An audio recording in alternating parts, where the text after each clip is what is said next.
Di sini ada rata-rata di 3%, 4%, dan ini semuanya adalah di bawah pertumbuhan bank perkreditan rakyat saja. Lanjut. Selama ini pengukuran atas kinerja BPRS umumnya dilakukan oleh dua studi secara terpisah.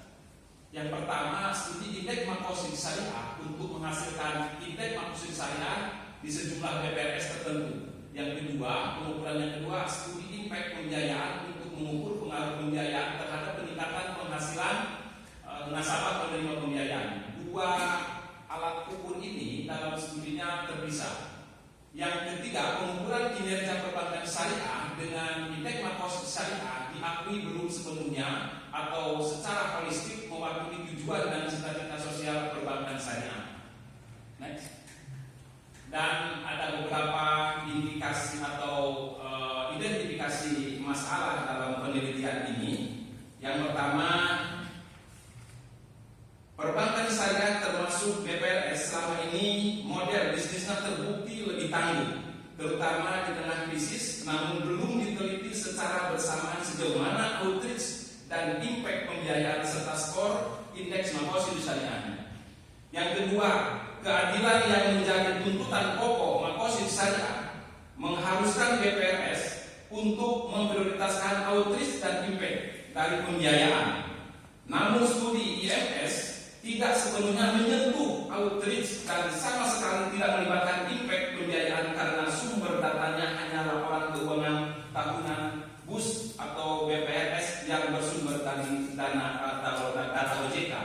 Yang ketiga, sesuai peraturan BI, fungsi pokok BPRS adalah sebagai microfinance yang membutuhkan pembiayaan untuk pelaku usaha mikro, lapisan bawah atau unbankable, namun laporan keuangan BPRS tidak menunjukkan persentase proporsi pembiayaan terhadap pengusaha mikro.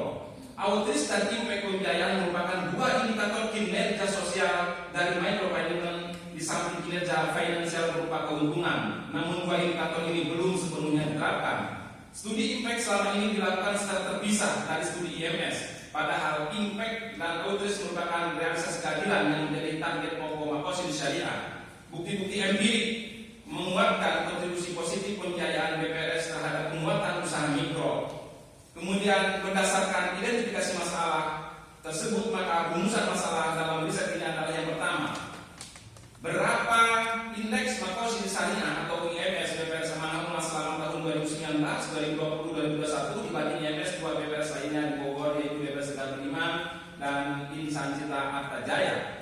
Apa saja faktor penentu atau variabel independen terhadap peningkatan pendapatan usaha mikro berdasar kondisi internal para pelaku usaha kecil dan mikro? Berapa outreach pembiayaan BPRS Amanah Umah dan adakah pengaruh atau impact pembiayaan mikro BPRS Amanah Umah terhadap peningkatan pendapatan usaha kecil dan mikro? Dan terakhir, bagaimana kondisi dan skor indeks makrosik syariah BPRS Amanah Umah bila diintegrasikan dengan indikator kinerja outreach dan impact pembiayaan? Next. Penelitian saya ini memiliki distingsi.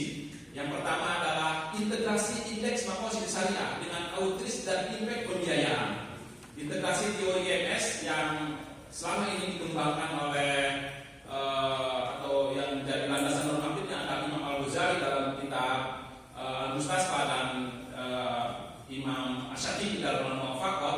Kemudian diintegrasikan dengan outreach dan impact pembiayaan serta teori microfinance atau secara empirik.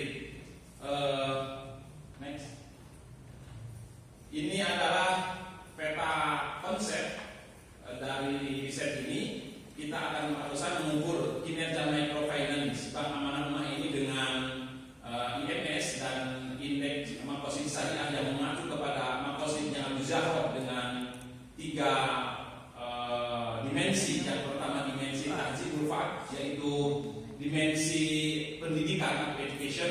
Kemudian ikomatul adalah dimensi keadilan dan dimensi kemaslahatan, dilibatkan dengan outreach dan impact atau pengukur outreach dan impact, di mana impact ini ada beberapa elemen atau variabelnya, yaitu usaha UMKM, pendidikan, usia pengusahanya. Kemudian terkait dengan outreach adalah biaya